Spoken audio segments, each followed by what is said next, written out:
Instituto Bíblico Veritas Dei, Ratio et Revelatio. Instituto de Teología Bíblica Veritas Dei. Precios accesibles, horarios convenientes, profundidad y claridad de enseñanza, profesor de experiencia probada en el campo de la docencia misionera con sólida formación académica. Clases bíblicas grupales o personalizadas.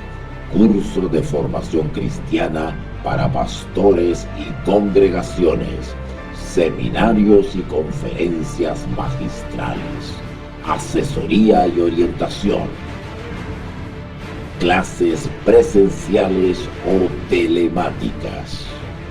Instituto de Teología Bíblica Veritas Dei.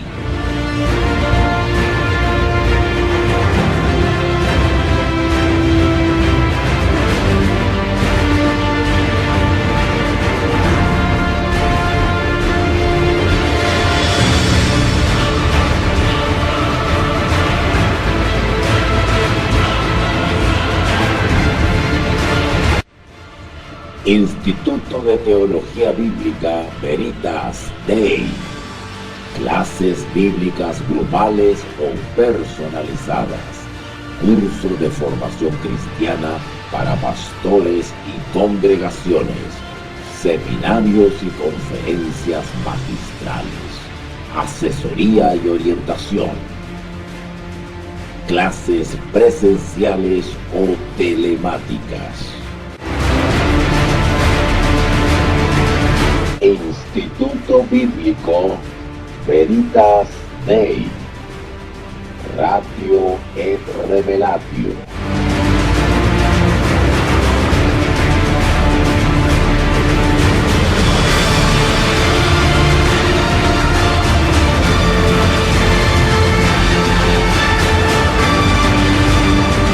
Este repaso es necesario estar basado en la carta del apóstol Pablo a los Filipenses, ¿vale? Vamos a estar repasando, escogiendo algunos textos relevantes de la cartita del apóstol Pablo a los Filipenses. Quiero aclarar que este repaso corresponde a un curso que hace algunos meses dicté efectivamente sobre la carta a los Filipenses, y es un curso donde analicé exegéticamente, texto a texto, reglón por reglón, expresión por expresión, palabra por palabra, toda la cartita a los Filipenses. Así que quienes participaron de ese curso, me consta que quedaron muy contentos, muy satisfechos, porque lograron profundizar y comprender mucho mejor de lo que ellos creían la carta a los Filipenses, y fue de gran bendición espiritual. Así que pues corresponde entonces hacer un pequeño repaso público por YouTube para que, y Facebook también, para que podamos recordar aquel curso que realizamos. ¿Ok? Bien, vamos entonces a hacer una pequeña oración y comenzamos inmediatamente este repaso maravilloso. Oremos. Bendito Dios y Padre, gracias porque nuevamente nos podemos reunir para estudiar tu palabra, esperando que la persona del Espíritu Santo nos bendiga, nos dirija, nos fortalezca, para que nos ilumine, para que intervenga directamente en nuestra mente y así recibir la plenitud del mensaje bíblico. Ayúdanos a adquirir sabiduría e inteligencia en los misterios de Dios. Gracias por esta oportunidad, gracias por el alimento, la vida y el tiempo para poder apartarlos, aunque sea unos minutos, para las cosas que son valiosas. En el nombre de Jesús te lo agradecemos y pedimos. Amén y amén. Bien, vamos a iniciar entonces este repasito basados en la carta del apóstol Pablo a los Filipenses. Vamos para allá rápidamente entonces, y se van a encontrar con que esta carta es maravillosa, porque tiene unas expresiones que son súper conocidas,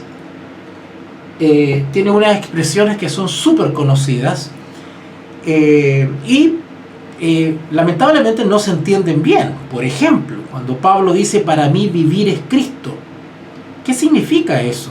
Para mí vivir es Cristo. ¿Qué significa vivir en Cristo? ¿Qué significa vivir? ¿Qué significa en? ¿Y qué es estar en Cristo? ¿Qué significa vivir en Cristo? Bueno, vamos a comentar un poquitito eso, aunque ya lo vi, les recuerdo que ya lo vi eso en el curso que dicté sobre la carta del apóstol Pablo a los filipenses, pero hoy día vamos a hacer un repasito. Así que aquellos que no han participado de esos cursos, anímense, motívense, ¿verdad? Porque esto realmente es lo que vale la pena. Comprender la palabra de Dios de una manera seria y académica, ¿vale?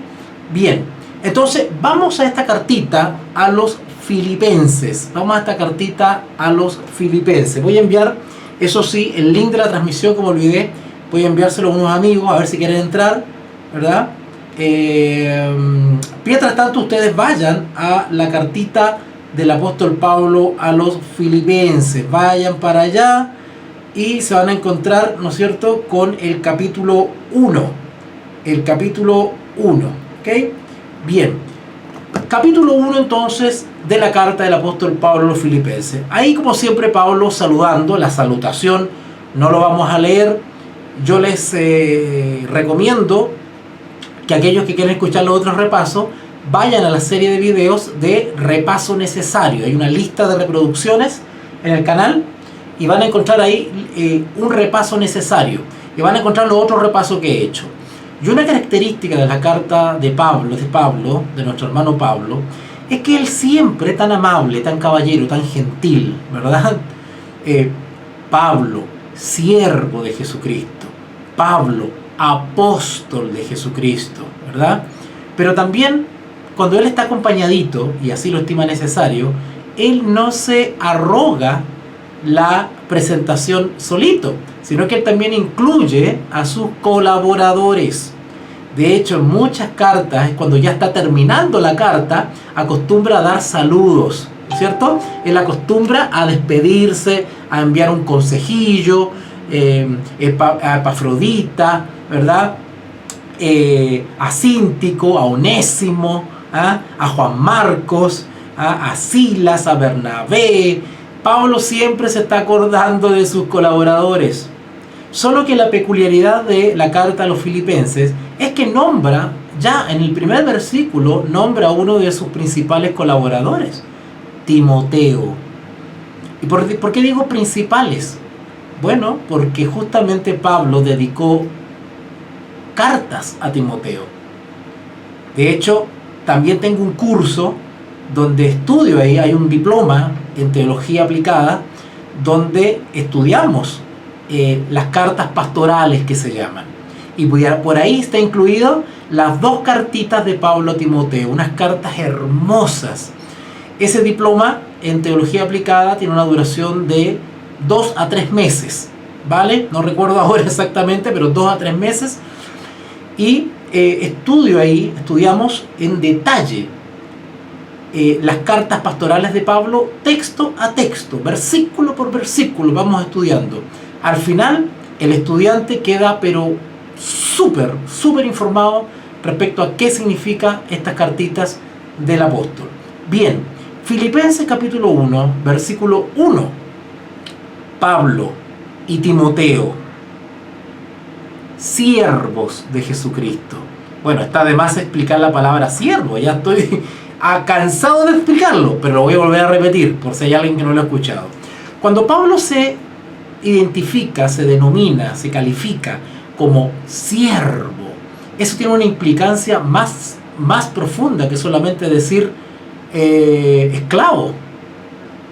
Pablo no solamente está diciendo esclavo en el sentido de sometimiento, no, eso implica que todo su ser, toda su persona, toda su naturaleza está rendida, sometida, remitida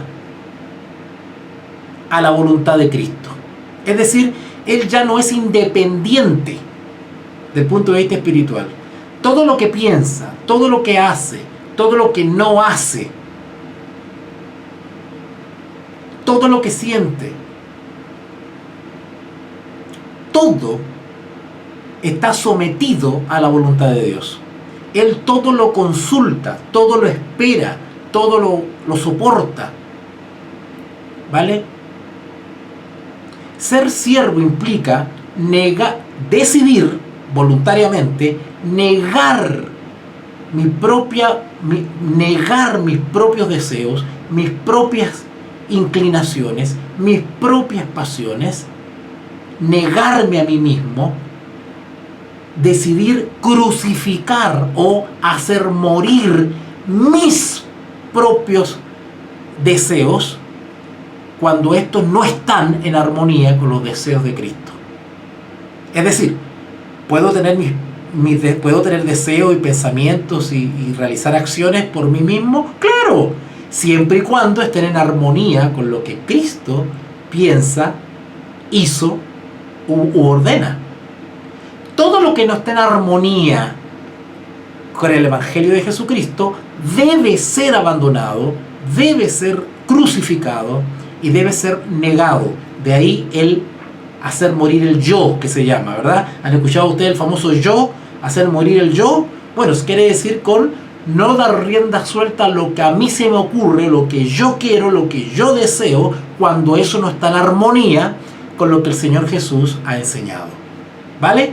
Así que cuando Pablo se identifica acá como Pablo y Timoteo, siervos de Jesucristo, la palabra siervo dice relación inmediatamente con lo que acabo de explicar. Así que ya saben ya, cuando escuchen la palabra siervo ya saben a qué se refiere. Y él después va dedicando esta cartita a todos los santos en Cristo Jesús. Quiero resaltar estas expresiones, en Cristo Jesús. Él se está dedicando esta carta a aquellos que viven por la fe, aquellos que están experimentando una vida nueva. Por eso que dice en Cristo Jesús.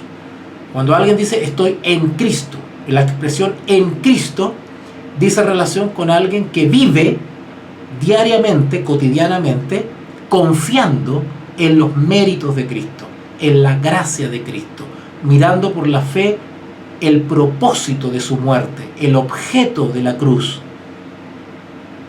¿Vale? Y vive constantemente, el creyente que vive constantemente, rindiendo su voluntad a la voluntad de Jesús. Ese es aquel que está en Cristo. ¿Vale? De hecho, cuando uno lee la Escritura, la expresión en Cristo o por Cristo son casi sinónimos. Porque estando en Cristo, ¿verdad? Nace en mí o se desarrolla una gratitud a Cristo. ¿Por qué? Porque voluntariamente yo me rindo a Cristo. Y aquí está la analogía entre el amo y el esclavo, el amo y el siervo.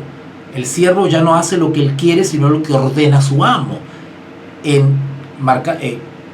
guardado las proporciones. Se entiende que nosotros nos rendimos a nuestro amo voluntariamente, ¿vale? No es como el esclavo que muchas veces a regañadientes tiene que obedecer, ¿verdad? Porque el destino le tocó ser esclavo. En el caso nuestro nos hacemos esclavos voluntariamente. Por lo tanto, para nosotros no es ningún sacrificio negarnos a nosotros mismos, no hacer nuestra propia voluntad, y al contrario, nos alegramos, nos gozamos, nos sentimos realizados al hacer la voluntad de nuestro amo. Ese es el verdadero siervo, esclavo, ¿vale? Bien. Y de ahí se deriva el estar en Cristo. En Cristo es vivir conforme a lo que mi amo ordena. Eso es estar en Cristo. Por ende, todas las acciones que yo realice desde el punto de vista misionero, desde el punto de vista evangelístico, ¿no es cierto? Toda acción que yo realice como ya estoy en Cristo, pues todo lo hago por Cristo. Todo lo que yo haga es un servicio a mi maestro, es para el bien de mi maestro, ¿vale? En la antigüedad los esclavos tenían la responsabilidad moral y ética de que todo lo que hacían era para el beneficio de su amo. Ellos no podían hacer nada, primero independientemente, y segundo, todo lo que ellos hiciesen, si es que el amo le daba alguna prerrogativa, ¿no es cierto?, le daba alguna atribución de administrar bienes, el esclavo tenía el deber moral y ético de enriquecer al amo, beneficiar al amo. Bueno, lo mismo en el terreno espiritual. El Señor nos ha dado dones, nos ha dado la vida, nos ha dado salud, nos ha dado alimento, nos ha dado trabajo, nos ha dado recursos económicos.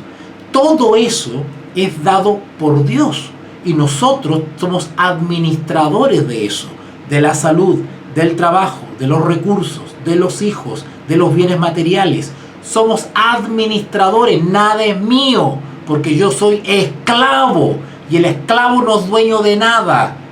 Se me ha dado por misericordia para que yo lo administre y pueda producir frutos que beneficien a mi amo. Lo mismo el creyente que dice que está en Cristo y que dice que es siervo, nada es nuestro. Desde la vida hasta los recursos, nuestros hijos, el dinero, las propiedades, nada de nada soy dueño. Soy mero administrador, mero tenedor. Porque de todo lo que se nos ha dado para administrar tenemos que dar cuenta. Es que eso tenemos que tenerlo claro. Por eso que la palabra de Dios habla de la mayordomía, la famosa mayordomía. La mayordomía tiene un fin educativo. Las personas creen que cuando hablamos de mayordomía significa, no sé, ir a hacer aseo al templo, donar algo para la institución religiosa, devolver el diezmo, dar una ofrendita así para cumplir, ¿no es cierto?, para no ser tan tacaño. No, la mayordomía no tiene que ver necesariamente con una relación con la institución religiosa. La mayordomía tiene que ver con una responsabilidad privada, individual. Yo administro algo que no es mío desde mi propia vida, ¿verdad? Porque el cuerpo es templo del Espíritu Santo. Ya, desde mi propia vida ya soy responsable de administrarla porque no es mía. Los recursos económicos que recibo por mi trabajo tampoco es mío. Eso es por misericordia de Dios que yo tengo vida, tengo salud y puedo trabajar. Y si tengo un trabajo es por gracias a Dios. O sea, todo lo que yo tengo debería generar en mí una gratitud. De ahí el famoso diezmo. Pero el diezmo es un factor educativo que Dios nos ha dado para desarraigar el egoísmo de nosotros. Por eso que yo devuelvo algo que no es mío. Pero no como un gesto de obligación. Si tú lo haces obligatoriamente, no lo hagas. Pero si lo haces con gratitud, porque reconoces que desde la vida hasta el trabajo que tengo no es mío, sino que gracias a Dios, yo voy a dar alegremente. Por eso que Malaquías dice alegremente, con alegría. ¿Por qué? Porque el que devuelve lo que no es de uno, lo hace con gratitud, porque entiende que todo lo que tengo, repito, desde la vida, la salud, los recursos económicos, el trabajo, los hijos, el esposo, la esposa, todo pertenece a Dios. Que mi existencia depende de Dios. O sea, si mi corazón está latiendo día a día es porque Dios en su misericordia me da vida día a día. Y por lo tanto tengo que cuidar la vida, los hijos, los recursos, la salud, a mi esposa, todo, porque todo no es mío, pertenece a Jehová. Soy administrador. Y cuando yo hago un buen uso, un buen cuidado de eso, doy gloria a Dios. ¿Se da cuenta que el tema de la mayordomía es mucho más profundo que estar dando una donación a la iglesia? Es un asunto personal. La mayordomía tiene que ver con un tema de lealtad y fidelidad personal, individual. La mayordomía no tiene que ver con la institución religiosa. Ser leal en la mayordomía también da gloria a Dios. ¿vale?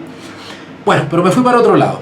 Seguimos entonces con Filipenses capítulo 1, versículo 1. Ya hablamos ya de siervo de Jesucristo, a todos los santos en Cristo Jesús que están en Filipos, ¿vale? Con los obispos y diáconos. Cuando dice obispos y diáconos, está nombrando en general a todos aquellos que están cumpliendo alguna función, ¿ah? En términos de servicio directo a la comunidad, a la congregación, ¿vale? Tanto el ministro obispo como el ministro diácono es un servidor. Ellos ministran. El diácono es un ministrador o administrador. El obispo también, ¿vale? Bien. Y Pablo en el capítulo 1 sigue diciendo en el versículo 3, él da gracias a Dios cada vez que se acuerda de los hermanitos de Filipo. Miren qué hermoso. Esta es una característica del apóstol Pablo. El apóstol Pablo siempre está recordando a las iglesitas que no necesariamente él conoce personalmente, sino que iglesitas a las cuales le llegan informes respecto a cómo están andando, cómo se están desarrollando. Recuerden que había una serie de misioneros y misioneras que recorrían todo Asia Menor, todos los territorios, y se turnaban. ¿Y qué hacían ellos? Pues le llevaban informes a Pablo. Si Pablo no se podía partir en 4 pedazos, en 10 pedazos y estar en varias partes al mismo tiempo. Requería de administradores. Es como diríamos hoy día, él delegaba funciones, una cosa así, ¿vale? Entonces estos colaboradores, él le traían informes, fieles informes de cómo estaba funcionando la iglesia, cómo estaba avanzando la obra. Entonces él, según eso, él redactaba consejos y cartitas, ¿vale? Así que no es necesario que Pablo esté personalmente en las iglesias para dirigir un consejo. Ejemplo de eso lo tenemos, por ejemplo, con la iglesia de Colosas. Pablo nunca fue a Colosas. Sin embargo, él escribió carta a los colosenses. Y por el texto de Colosenses entendemos que esa carta a los colosenses también era extensiva a Hierápolis, creo que se llamaba la ciudad que estaba a 20 kilómetros de Colosa, Hierápolis, y la Odisea, que estaba también a unos 15 kilómetros. O sea, si bien estas cartas iban dirigidas a los colosenses, la carta, Pablo mismo encarga que esta carta, de alguna manera, se hiciese correr entre otras ciudades también.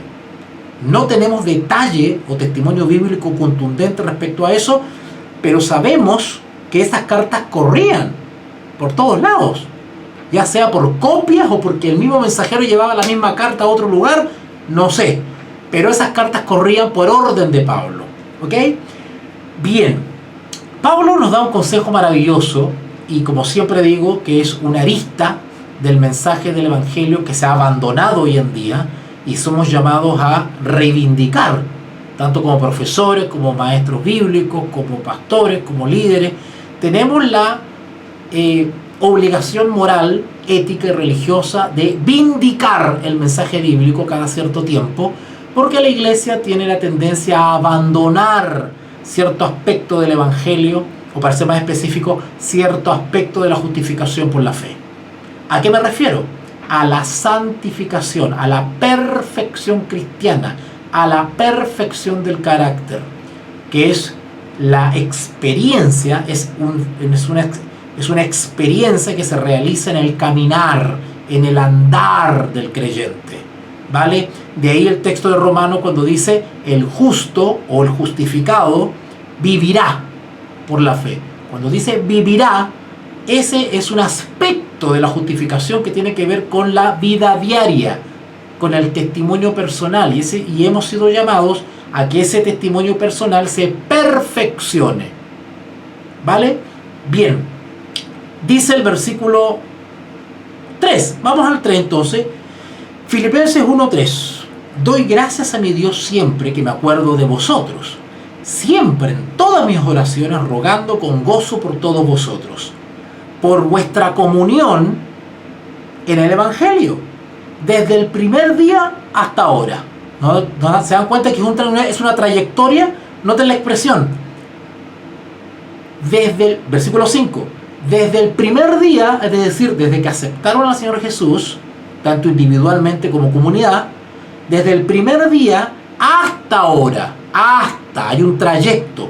Se dan cuenta que acá hay un caminar, hay un vivir, un andar.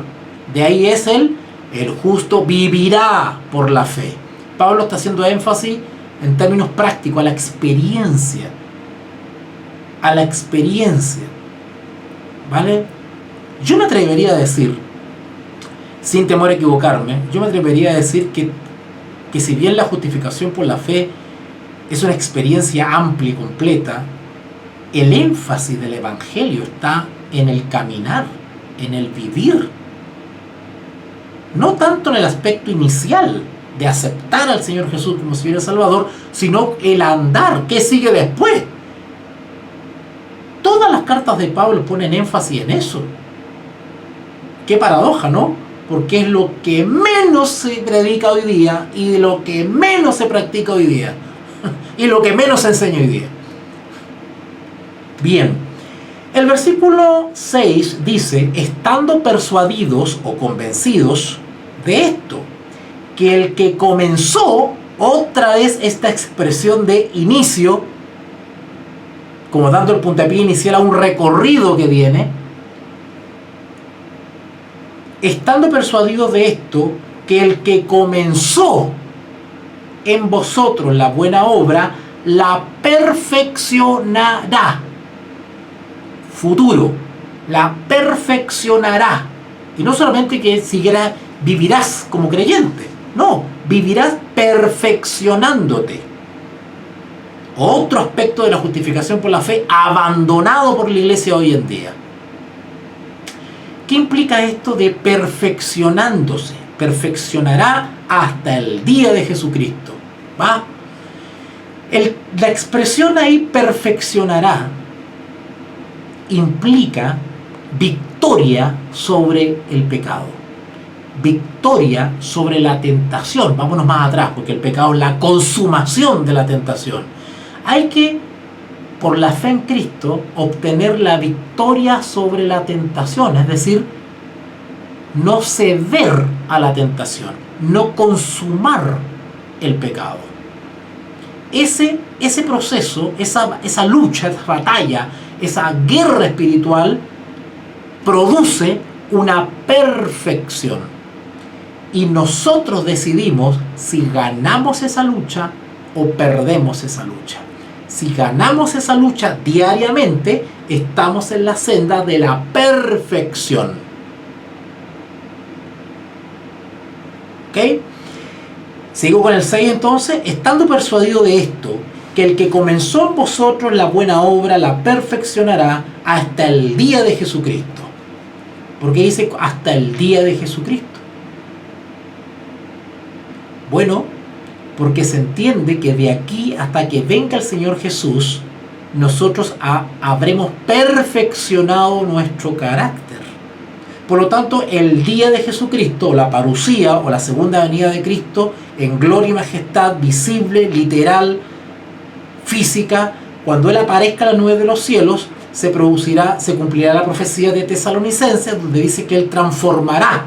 ¿Pero qué cosa transformará? No el carácter, porque eso es ahora, desde que aceptamos al Señor Jesús hasta el día de Jesucristo. ¿Pero qué perfeccionará? Lo dice el mismo texto tesalonicense. Transformará este cuerpo, dice. Lo único que va a transformar el Señor Jesús en su día, en la parusía, en la segunda venida, es el cuerpo. Este cuerpo mortal se transformará en inmortal. Habrá una especie de transfiguración, pero el carácter se tendría que haber perfeccionado en esta tierra ahora. ¿Con qué propósito? Ser luz del mundo, sal de la tierra, iluminar al mundo con nuestra conducta, con la obra con el poder de Dios actuando en nosotros.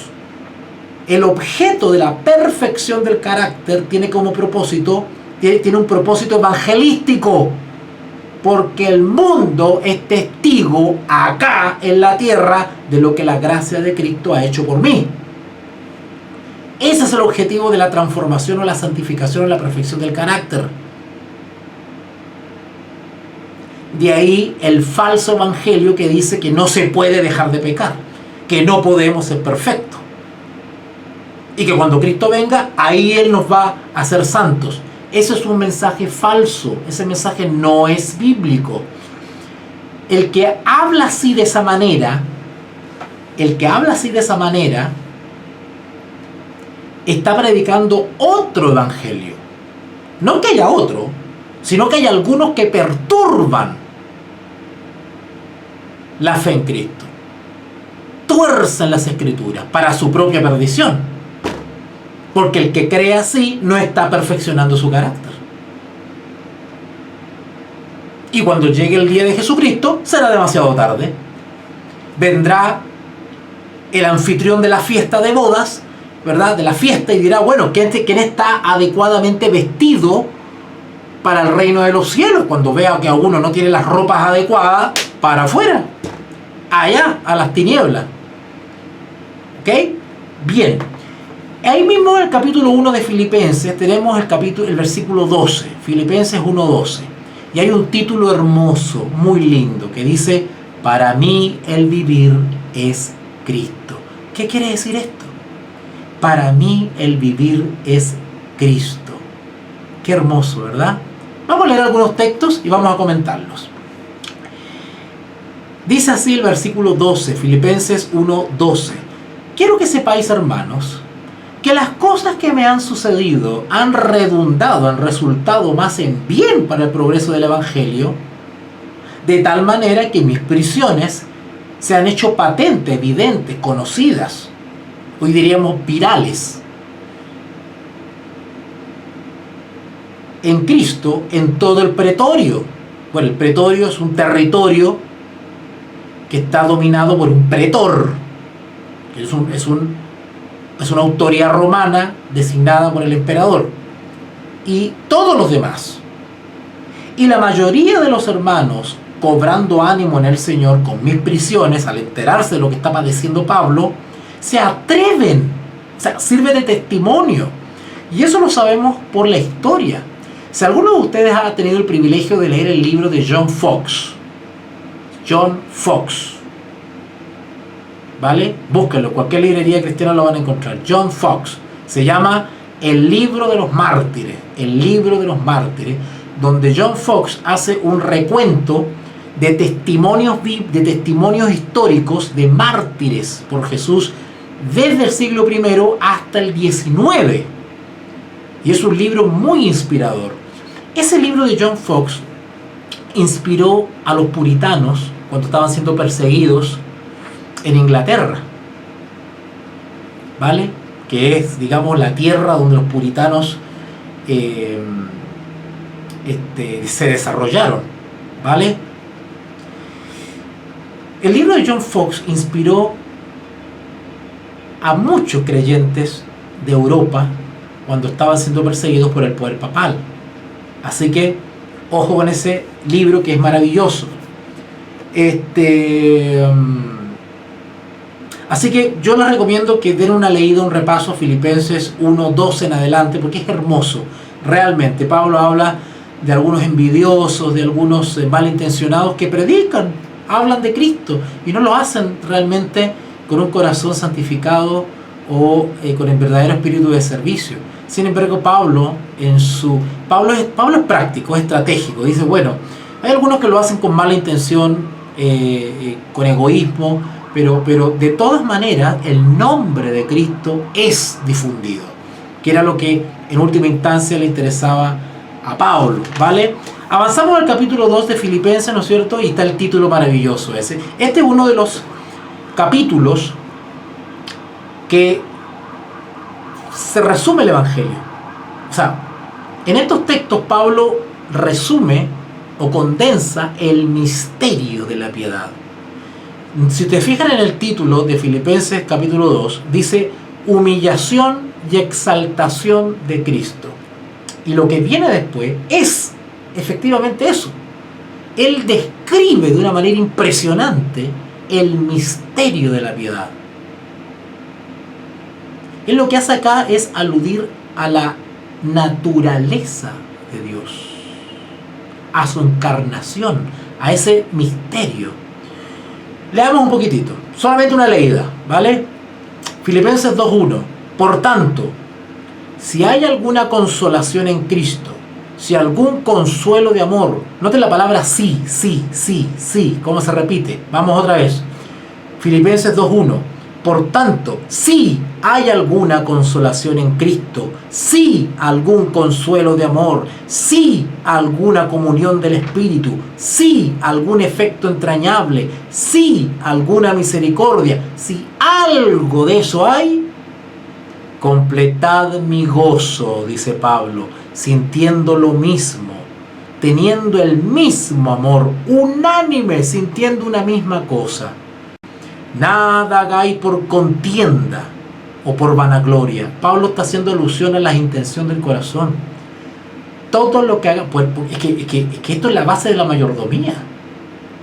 Perdona que le vuelva otra vez al tema, pero si tú vas a hacer una donación, vas a devolver el diezmo, vas a hacer cualquier cosa como servicio a Dios, todo tiene que ser, acá dice, nada hagáis por contienda o por vanagloria, antes bien con humildad, estimando a cada uno a los demás como superiores a él mismo.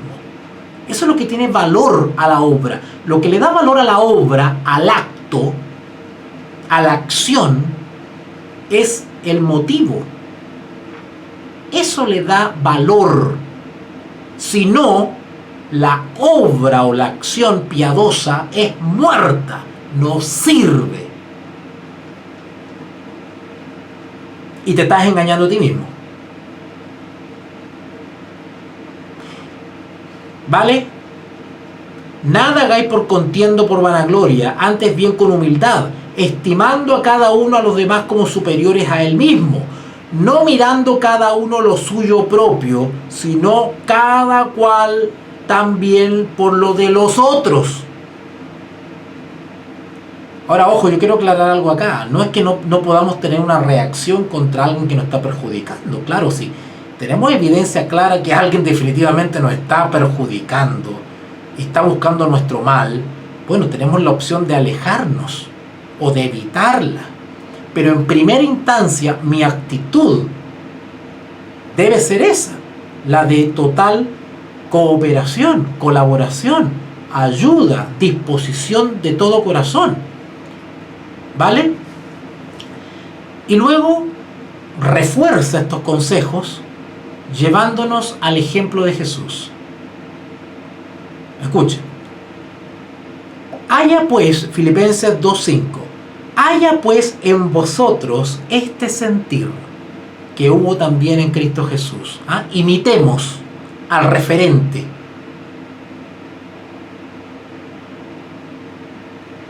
El cual, siendo en forma de Dios, ¿ya? Siendo en forma de Dios, no estimó el ser igual a Dios. O sea, esto de ser en forma de Dios dice relación con que teniendo todos los atributos de Dios, siendo igual a Dios, no estimó, o sea, no echó mano a eso. ¿Vale?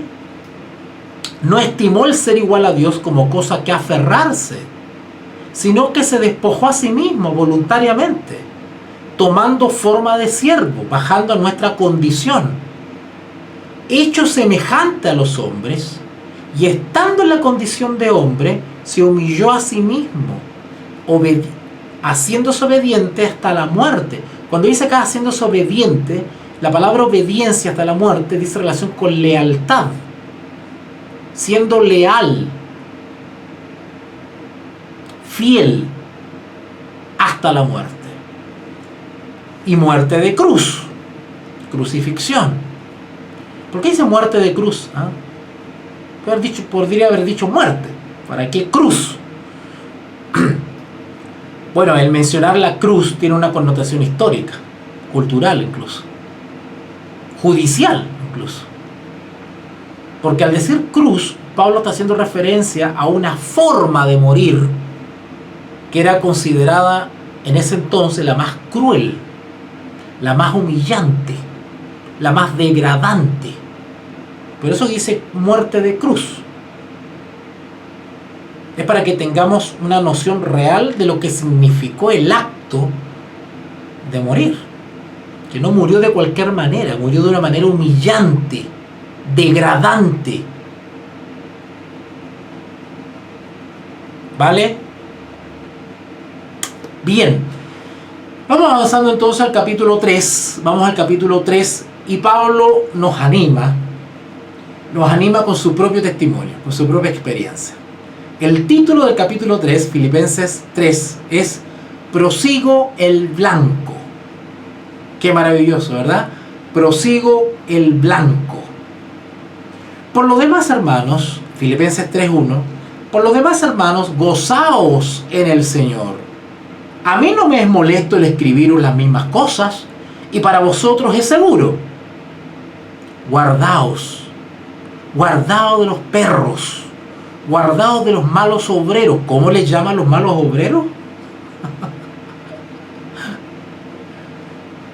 Y hay algunos que me dicen, ay, profe, usted habla tan fuerte, usa unas palabras. Usted no es muy suavecito para expresarse. Bueno, yo soy más suave que Pablo. Pablo dice acá en Filipenses 3:2, guardaos de los perros. Oiga, tratar de perro a alguien en ese entonces era tremendamente degradante. Pero Pablo considera que se lo merecían. Noten ustedes, no sé si le habían tomado en cuenta eso. ¿Saben ustedes que el apóstol Juan a los falsos maestros o malos obreros, como dice Pablo, le llama hijos del diablo? Claro, hay algunos que usan estos calificativos a diestra y siniestra y se lo lanzan a cualquiera. No. Para tratar a alguien de hijo del diablo, tiene que haber clara evidencia de una falsa enseñanza. No puedo estar yo usando eso de hijo del diablo como si fuese un insulto a cualquier persona, como hacen algunos predicadores. No. El anticristo o el falso maestro o el perro o los malos obreros o el siervo infiel, tiene distintos calificativos en la Biblia, es aquel que está derechamente con una enseñanza o teología errada. No que haya otro evangelio, como dice Pablo, sino que hay algunos que pervierten el evangelio. Bueno, esos son perros, malos obreros, guardaos de los mutiladores del cuerpo. Cuando Pablo habla aquí de los mutiladores del cuerpo, está hablando de aquellos que especialmente se está refiriendo a los judaizantes. Porque los judaizantes, si bien habían aceptado al Señor Jesús, todavía arrastraban cosas que eran propias de la religión judaica. Y estaban exigiendo a los nuevos hermanitos, y más encima, los descriteriados, arrastrando a hermanitos que ni siquiera eran judíos, que eran hermanos gentiles, filipenses, tesalonicenses, colosenses, que no venían de una tradición judía. A ellos lo estaban empujando, presionando, para hacer que se circuncidaran. Hasta descriteriados eran. O sea, malos maestros y descriteriados. Y más encima, disidentes, rebeldes, porque no se sometían, no se sometían al acuerdo tomado en el Concilio de Jerusalén, donde decía los gentiles no los perturben con eso. No, ellos insistían. Y hoy en día tenemos a los mismos dando vuelta. Hoy en día hay creyentes que dicen ser cristianos, o dirigentes, o pastores, o congregaciones, que andan más perdidos que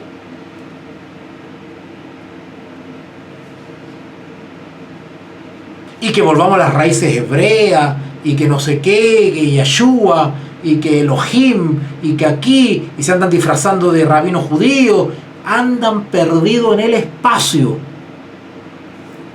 Y eso demuestra de esas congregaciones, de esos dirigentes, de esos maestros que andan hoy día dando vueltas, perturbando a la gente, eso demuestra que no entienden nada de la Biblia. Nada, no entienden la Biblia. Y son aquellos que Pablo llama perros. Son perros. Hoy tenemos muchos perros que se creen judíos, que son una mezcolanza entre iglesia judía, entre religión judía y religión cristiana. Son una mezcolanza, ¿verdad? Y se andan poniendo la kepe y el manto, y se hacen unos cachurilitos acá al lado, y empiezan con todo su y se dejan una barba hasta por acá abajo, y usan un trapo en la cabeza. ¿No han visto algunos que andan por ahí? Bueno, todo eso cae en la categoría de falsos maestros, perros, anticristos o hijos del diablo, y otras categorías más. Siervos infieles, judaizantes. ¿Vale? Así que Pablo hace una advertencia acá en Filipenses 3:2.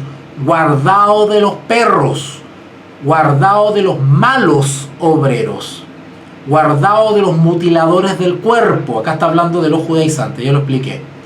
Porque nosotros, noten ahora cómo Pablo hace la diferencia entre la religión cristiana y la judía. A mí me parece esto impresionante. Esto está clarito acá en la Biblia, y yo no sé cómo algunos pueden estar con un pie en el judaísmo y un pie en el cristianismo cuando Pablo está tan claro. Hoy día mismo estaba ahí en Facebook mirando y había una iglesia, no sé qué, acá en Chile.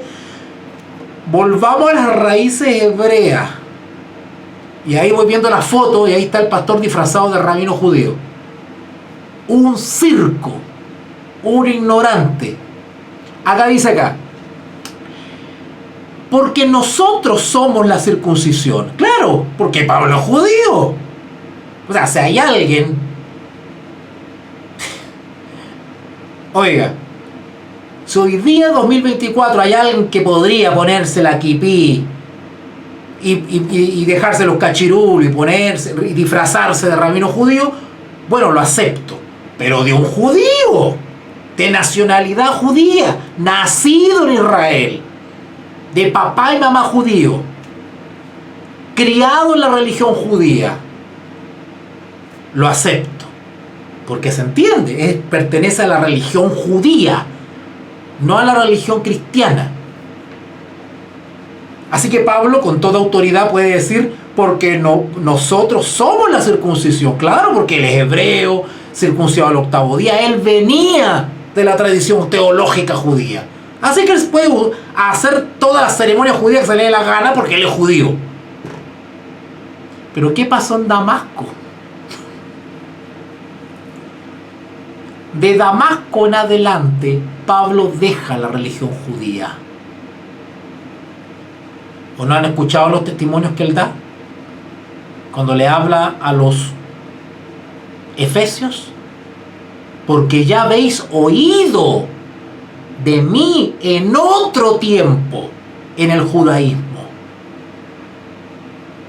cuando perseguía a la iglesia. Pero ahora, dice Pablo, todo lo estimo como pérdida. Él empieza a nombrar, oye, si hay alguien que se tiene que disfrazar de judío, soy yo. Porque yo soy hebreo de hebreo, circuncidado al 8º día, y no sé qué, y fariseo, y no sé qué, y era de los celosos, y yo defendía la religión judía, y perseguí y asesiné cristianos. Si hay alguien que se tiene que disfrazar de judío, soy yo. Pero todo eso entendí que ahora no sirve. Lo he estimado como pérdida. Yo no me ando mostrando como judío para decir que soy más original, más genuino, más apegado al original, al comienzo, raíces hebreas. ¿No escuchaba usted a esos charlatanes? Bueno, Pablo estimó eso como pérdida. teniendo un futuro esplendoroso, prominente, auspicioso en el judaísmo. Una carrera teológica como profesor, como maestro del pueblo. Todo eso lo abandonó para andar con pura sandalia, con lo opuesto, haciendo carpa de aquí para allá, pasando malos ratos. Eso escogió Pablo al exclusivismo del judaísmo. Y hoy día tenemos a tontorrones disfrazándose judíos. Y otro montón de tontorrones siguiéndole las enseñanzas y dándole me gusta ahí en YouTube. Y hasta lo apoyan con diezmo y con ofrenda.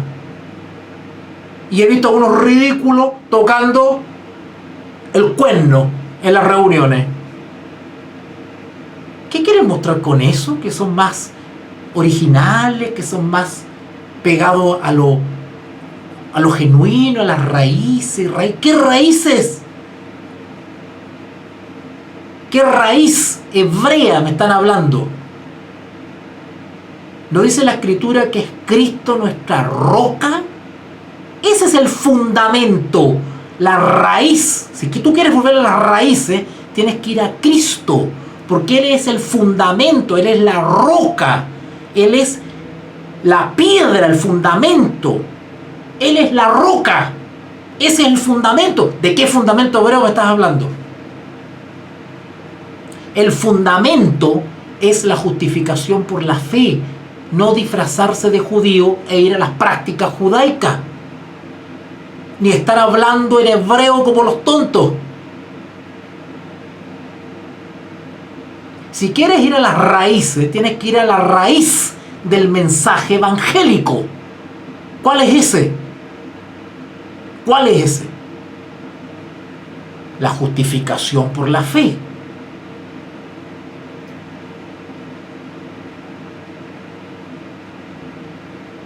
Ese es el fundamento, porque Cristo es nuestra roca, nuestro fundamento. La piedra, la principal piedra del ángulo, dice Hebreos, es Jesús. Esa es la raíz, es el fundamento.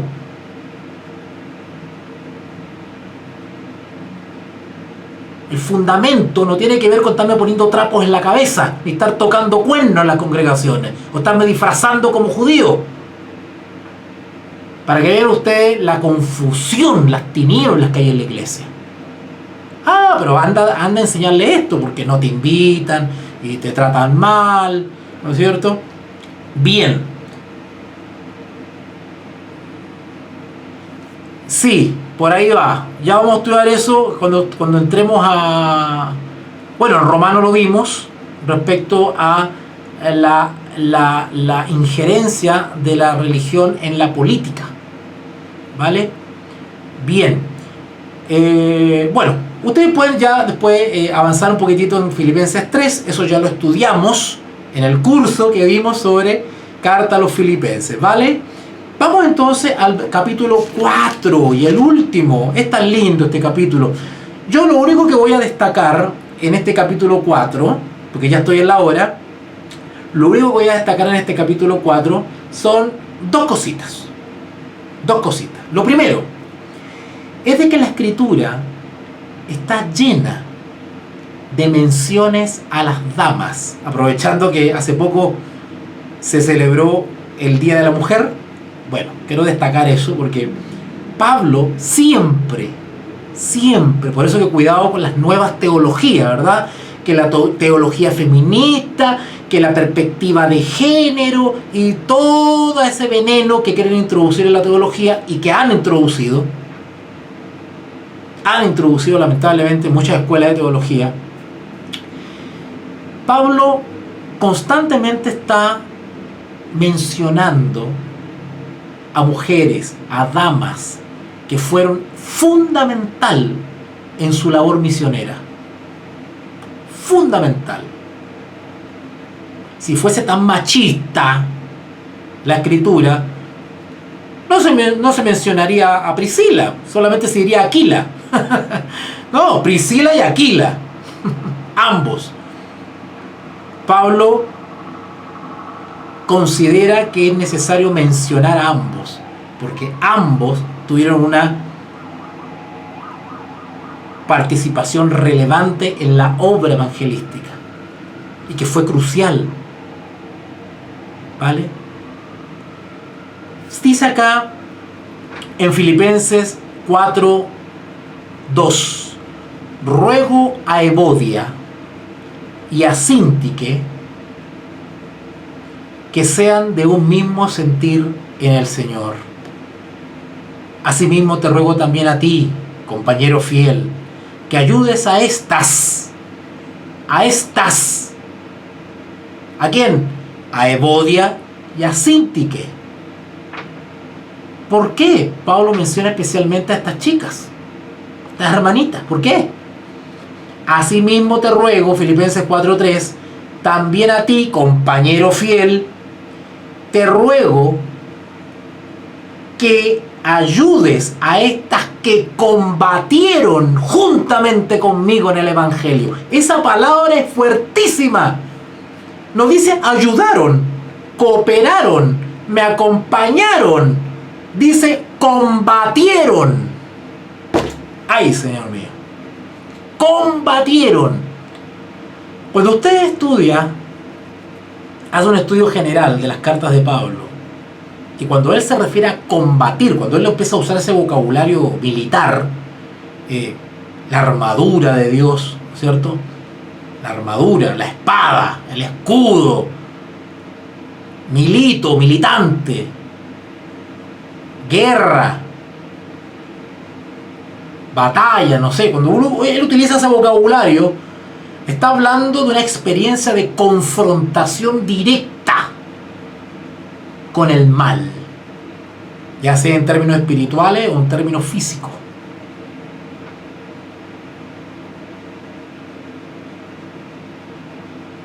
¿Vale? Que combatieron juntamente conmigo en el Evangelio, con Clemente también y los demás colaboradores míos, cuyos nombres están en el libro de la vida. Miren qué hermoso. ¿Ah? Bien. Y lo otro, ya lo segundo que dije que quería resaltar del capítulo 4 de Filipenses es el versículo 8. Filipenses 4:8. Miren qué hermoso. Por lo demás,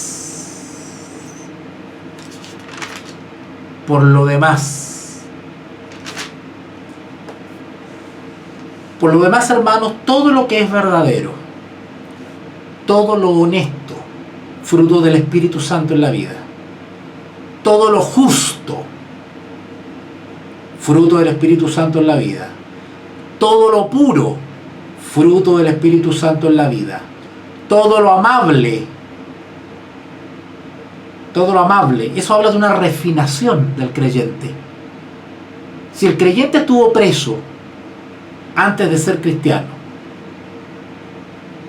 y se acostumbró a estar hablando así como los presos, todo, tiene que educarse.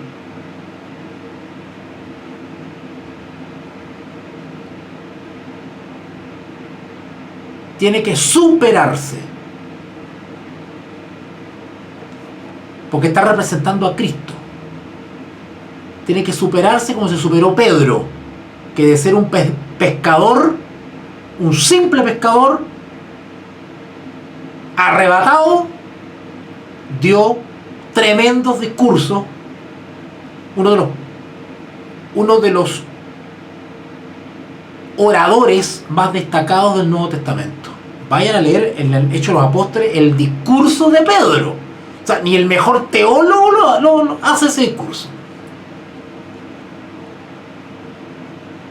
¿De a dónde aprendió a hablar así Pedro?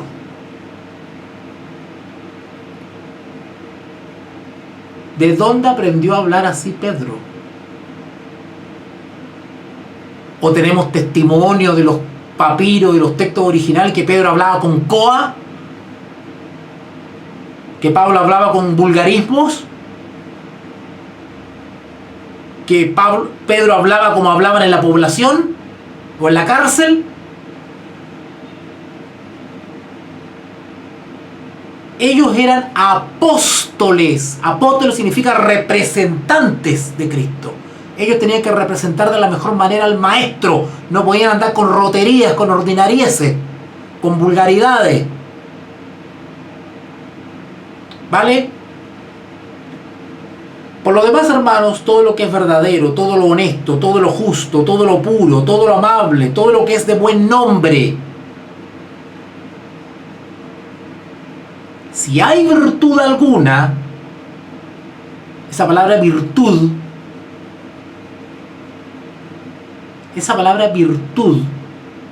viene de Grecia.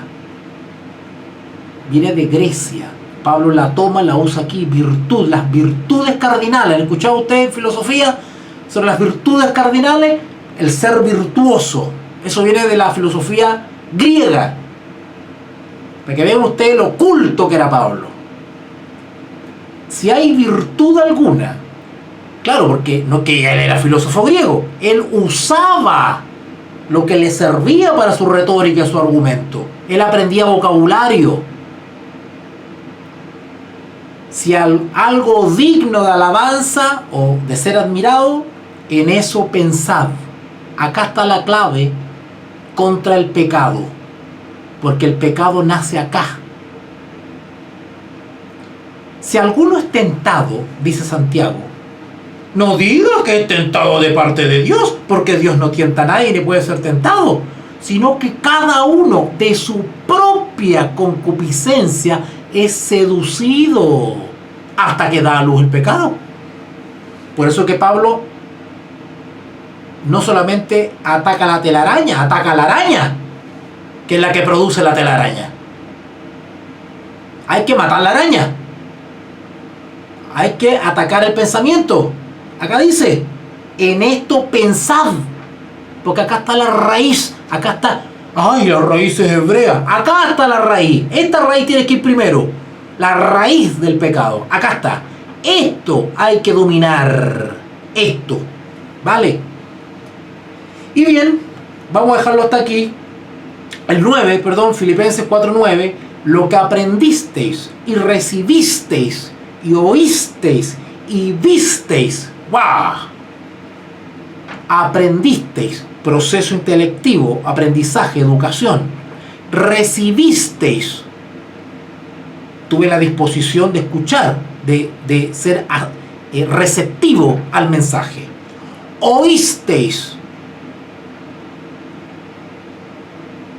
pongo a mi disposición las facultades que Dios me ha dado al servicio de la enseñanza y al aprendizaje del Evangelio. Y visteis el testimonio personal de Pablo. Lo que aprendiste y recibiste y oísteis y visteis en mí, esto haced, y el Dios de paz estará con vosotros. Bien. Vamos a dejarlo hasta acá entonces. Hay textos tan bonitos, ¿no es cierto? Después en el 16, Pablo da gracias por unas encomiendas y cositas que le llevaban a la cárcel, en fin, que las personas, así como Pablo se acordaba en oración de las iglesitas, de los hermanos, ¿no es cierto? Salúdame a tanto, estoy orando por ustedes, doy gracias a Dios por ustedes. Los hermanos también se acordaban de Pablo. Y no solamente se acordaban con un WhatsApp, ¿no es cierto? Que te vaya bien, hermano. No, le enviaban para sus necesidades. Yo le insisto en eso, lean Santiago. Si tú ves que tu hermano está pasando frío y le dices, sí, Dios te bendiga, y no le provees de lo necesario para que se abrigue, ¿qué religión es esa? ¿Qué religión es? Eso es un engaño y es una presunción de fe. Y no es fe. La presunción de fe no es fe. Porque la fe sin obras es muerta. Y si tú realizas obras muertas, tú estás muerto espiritualmente. ¿Vale? Bien, vamos a dejarlo hasta acá. Les agradezco la paciencia, la compañía. Hemos terminado, gracias a Dios, entonces, un nuevo repaso necesario basado en una cartita de la cual ya hice un curso completo.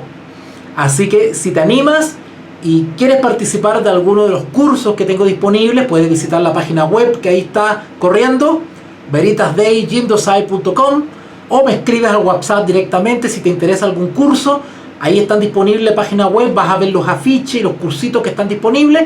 Y también tengo disponible para ti un diploma en teología aplicada que dura 3 meses ¿verdad? Son 3 módulos, pueden tomar los módulos por separado, pero si quieren tomar los 3 módulos, donde estudio completo las cartas de Pablo más las cartas universales que se llaman, donde ahí entra Pedro y entran otras cartitas más, ¿ya? Ese es un diplomado de teología aplicada, dura 3 meses, pero estudiamos todas las cartas de Pablo más las cartas universales, ¿ok? Ya es un estudio más largo, más profundo, pero que no es tan largo, 3 meses pasan volando, ¿ok? Y pronto les anuncio, junto a otro profesor amigo, vamos a ofrecer un diplomado en teología y un bachiller en teología, ¿vale? Es decir, más y mejor contenido en menos tiempo. Hay institutos de teología y seminarios que te ofrecen diplomados en teología o bachiller en años. Bueno, Veritas Day te lo va a ofrecer en meses, con una malla que te vas a sorprender, porque es una malla que es 10 veces más contundente en cuanto a información, en cuanto a análisis teológico, y es más, en cuanto a cultura. En el diploma de teología, que ya prontito voy a anunciar eso, tenemos un ramo que es Introducción a la Filosofía. Eso es una innovación. Y es porque queremos darle ese sello de Veritas Day, un sello también cultural, ¿vale? Humanista. Y en el bachiller tenemos Historia Universal, donde vamos a analizar los hechos más relevantes de la historia humana, siempre en relación con la religión, con la teología. Así que yo los animo a que en unos meses más se interesen por ese diplomado en teología y bachiller en teología. Lo que otros te ofrecen en años, Veritas Day lo va a ofrecer en meses, con una calidad de contenido superior. ¿Ok? Así que bueno, invita a otras personas que estén interesadas en tomar estos cursos. No seas egoísta, promociónanos, anúncianos, compártenos para que otros también estudien y se capaciten con estos cursos y estos diplomas y estos programas académicos que estamos ofreciendo. Digo estamos porque se unió a Veritas Day otro profesor, amigo, y posiblemente se añada otro profesor que fue compañero de curso mío, muy querido, y tal vez me coopere también con algunos ramos. Bueno, le adelanto, vamos a tener teología sistemática, vamos a tener apologética, ¿vale? Vamos a tener arqueología bíblica, escatología bíblica, cartas paulinas, vamos a tener homilética, ¿vale? Introducción a la filosofía, historia universal y muchas cosas más, ¿ya? Así que pronto, eso todavía no, pero está ahí, lo estamos programando y ya voy a anunciar por las redes sociales, atento a la página web, diplomado en teología y también bachiller en teología, ¿vale? Ahora, lo ideal, desde el punto de vista del aprendizaje, desde el punto de vista pedagógico, lo ideal es que comiences con un diploma en teología, porque es la base para continuar bachiller, ¿vale? Lo ideal es eso, porque saltarte a bachiller es como que vas a quedar con un vacío. Tienes que tener un inicio primero, una buena base, y de ahí lanzarte con bachiller, ¿vale? Bien. Sí, al bachiller se le llama a un ¿cómo podríamos decirlo? A un escalafón dentro del desarrollo académico. Tenemos los cursos, tenemos los diplomas, tenemos los bachilleres, después está la licenciatura. Después de la licenciatura sigue el magíster, doctorado. Son grados o niveles académicos, ¿ya? Eso es. Entonces el bachiller es como el grado intermedio, ¿vale? Ok. Bueno, cuando alguien dice que es bachiller, ¿no es cierto? ¿Qué te está diciendo? Está diciendo: yo tengo este nivel de conocimiento, este nivel de educación, este nivel de preparación, ¿vale? Más que nada eso. Toda esa ese nivel de grados, lo que te está indicando es tu experiencia en cuanto a conocimiento. Se entiende que el bachiller tiene un nivel superior de conocimiento a aquel que ha hecho un diplomado. El que ha hecho un diplomado tiene un nivel de conocimiento, de preparación superior al que ha hecho un curso. Y así, ¿vale? Hasta el doctorado, digamos. Doctorado que ya quiere decir que tú, ya digamos, tu área,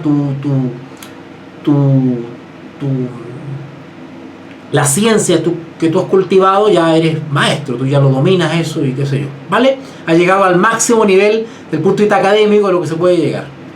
Bien, vamos a dejarlo hasta acá entonces. Muchas gracias por estar aquí presente.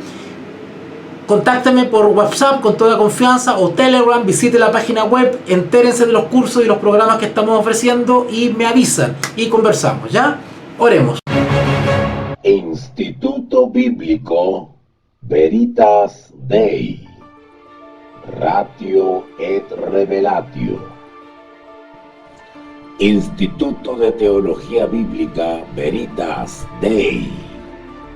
Precios accesibles, horarios convenientes, profundidad y claridad de enseñanza, profesor de experiencia probada en el campo de la docencia misionera con sólida formación académica.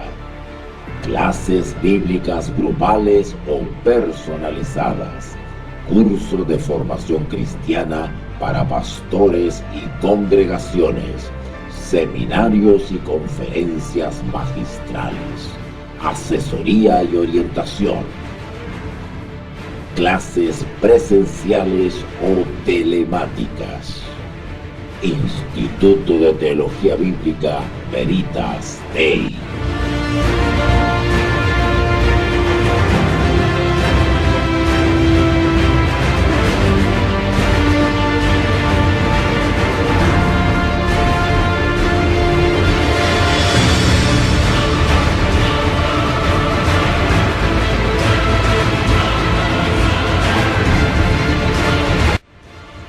Instituto de Teología Bíblica Veritas Dei. Clases bíblicas grupales o personalizadas. Curso de formación cristiana para pastores y congregaciones. Seminarios y conferencias magistrales. Asesoría y orientación. Clases presenciales o telemáticas. Instituto Bíblico Veritas Dei, Ratio et Revelatio.